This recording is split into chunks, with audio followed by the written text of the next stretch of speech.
মাঘ মাসে আপনারা তরমুজ খেয়েছেন কখনো? এই দেখেন আমি খাচ্ছি। আসসালামু আলাইকুম, কেমন আছেন সবাই? তো আমি কিন্তু কখনো মাঘ মাসে তরমুজ খাই নাই, সবসময় যখন সিজন থাকে তখনই খাই। এবছর প্রথম, গতকাল আমার হাজবেন্ড একটা তরমুজ নিয়ে এসেছে, এখনো কিন্তু মাঘ মাস আছে। তো দেখি মাঘ মাসে তরমুজ খেতে কেমন লাগে। আপনারাও আমার সাথে থাকেন, দেখেন।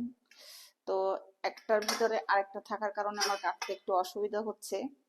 তো সত্যি কথা, আমি কখনো এই পর্যন্ত বয়সে মাঘ মাসে তরমুজ খেয়ে দেখি নাই।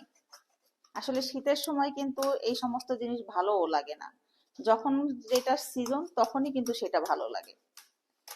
আর এই জিনিসগুলা গরমের সময়ই ভালো লাগে। বিসমিল্লাহ।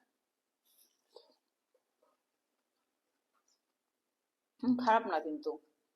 এখন কিন্তু সিজন ছাড়াই সবকিছু মানে মার্কেটে পাওয়া যায় অ্যাভেলেবল। আর সামনে কিন্তু রমজান মাস আসতেছে।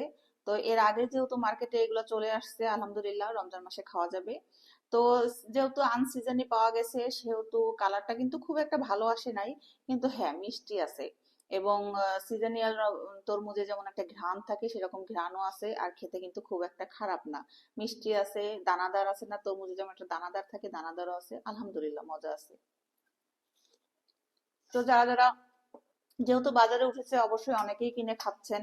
আমি যে একা খাচ্ছি তা না। তো কারা কারা খেয়েছেন, কেমন লেগেছে, অবশ্যই আমাদেরকে কমেন্ট করে জানাবেন। আর যেহেতু সিজন ছাড়া কিনে খাচ্ছি, এজন্য ভিডিওটা করা। তো কার কাছে ভিডিওটা কেমন লেগেছে অবশ্যই আমাদেরকে জানাবেন। এই পর্যন্তই। আসসালামু আলাইকুম।